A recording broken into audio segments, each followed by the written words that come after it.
Alright, hello and welcome to the 25, sorry, 75 to 125, sorry about that, video of the melee spec, Earth and Air. So alright, let's get right into it. What spells should you use? The spells haven't really changed from by other builds when you're leveling. You're still getting... I really have a big problem pronouncing those names. I'm just gonna say this spell, this spell, this spell, this spell, and this spell. Alright, let's just go fast over why you should pick the different spells. This spell has a high damage and leave behind area trail. Alright, I think you get the point. It leaves behind like kind of like a trap field. When if the people start or end the turn there, they're gonna get damage. Next up, we have this one.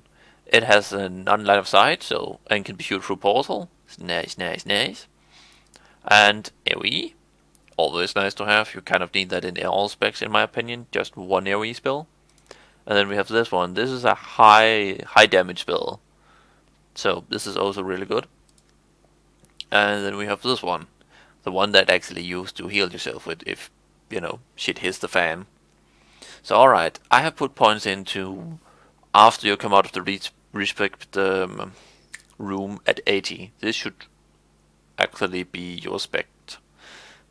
So let's see. I have the portals. I have the the thing that changes the stage, and the one that does the debuff, and of course Blue's Resilience thingy, and what's it called? Yeah, this one we have because it lowers the AP cost by 1. You only need it in 10 because when in 10 it lowers the AP cost of the spells by 1, so the spells becomes free to use, what is nice. Alright, so what should actually pick your points after this? After this you actually want to increase, you can actually use your portals. So let's just do that. And now your portals actually have a pretty decent range. Plus Time Breach is actually pretty alright to use. The reason why I don't think you should put points into this because it costs 4 AP.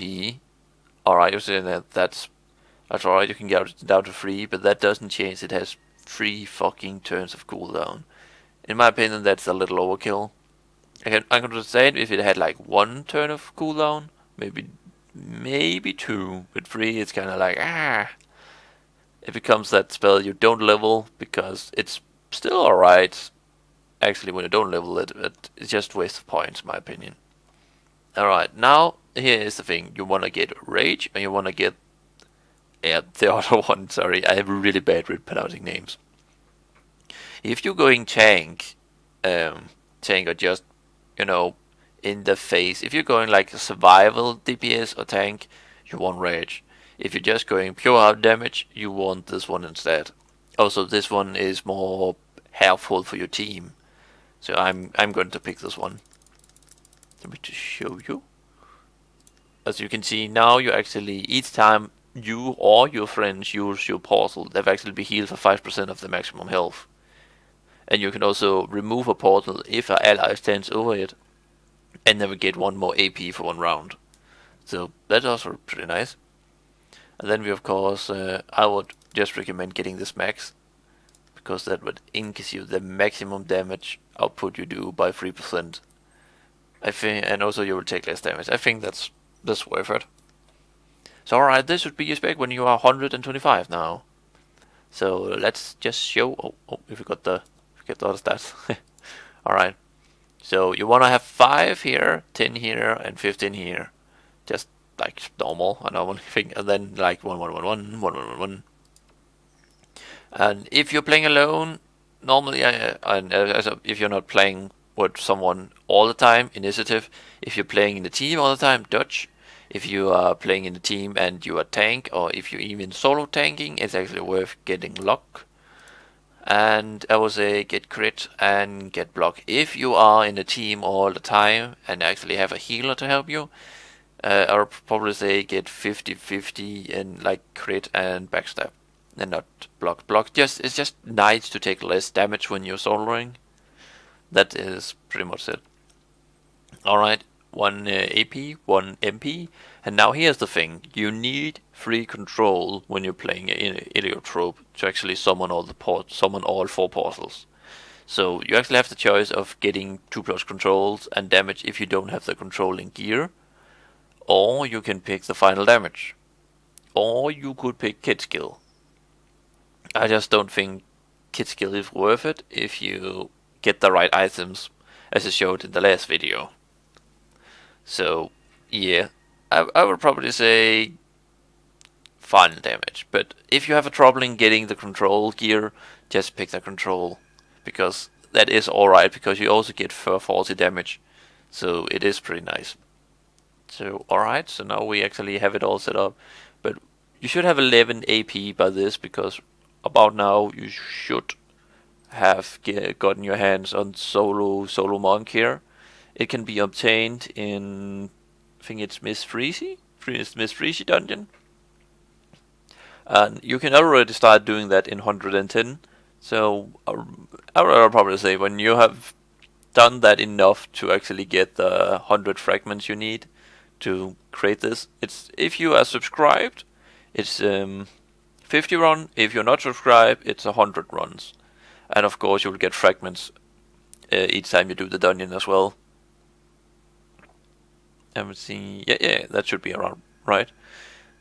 And you should you can equip that in 120, and you pretty much just want it because of the 1 AP. Of course, the damage is also kind of high for 1 damage. So you can see it gives distance damage, not really what you want, but it's still nice. So definitely get this one. That gets back to the other screen. Alright, so let's actually get into action and do some combat, so I can show you some ways of actually playing this spec. Alright, so let's say you start like really far away. My recommendation is simply just to try to get a little closer by using the portals. As you can see, you can use the portals to actually attack far away.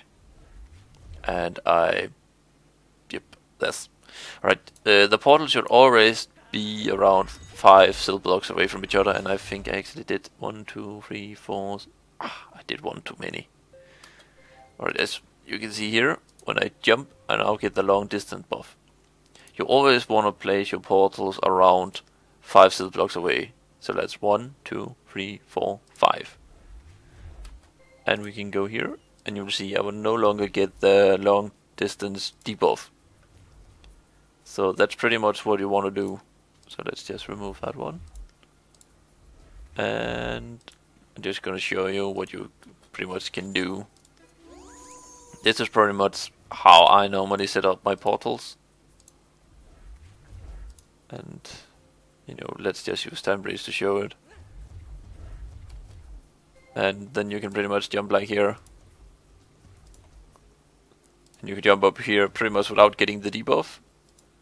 And as you can see, you have a pretty decent range over the entire map.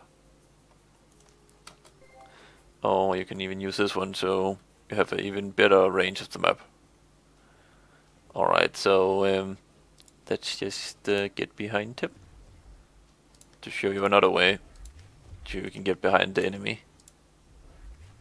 Simply using the portal like this to get behind and getting backstab, as you can see. But a typical damage turn for you, when, of course, this one is up, is you gotta damage your ups and you do more damage. Place a debuff on him. Either use this one or this one, depending on what element they're weak to. So let's just go with there this turn.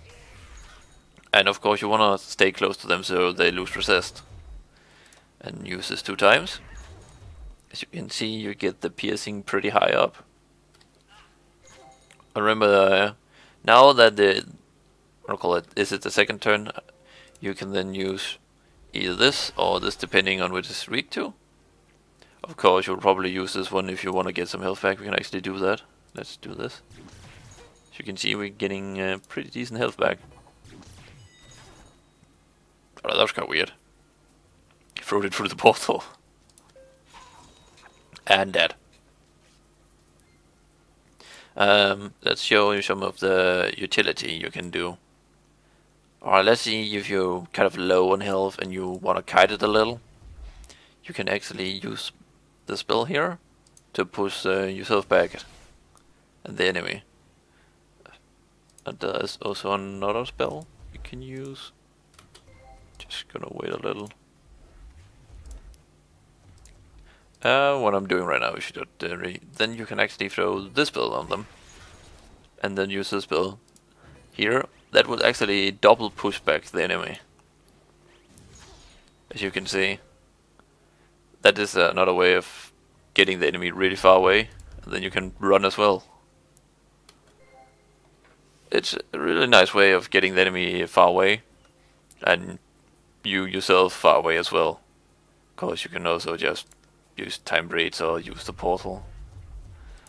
If you're fighting an enemy you're a really hard time actually fighting against, I would actually recommend just placing a portal in each corner of the map. That way you can do a little damage to him each turn and then just jump away. And if it's a melee creature you will always stay out of range. I think that's kind of covered. Of course you have the AoE. I think that pretty much covers. Oh, the reason why I have this down is because you can switch position with an ally, but we don't have ally to actually show it. This one I just took down because you create the barrier. As you can see, we take 20% less damage from anything that attacks you from outside the barrier. So I think that's pretty much covered it. All right, and thank you for watching. This has been the Eliotrope melee guide from 75 to 125, and I should try to get the what I call it range up with water air as soon as possible. All right, goodbye.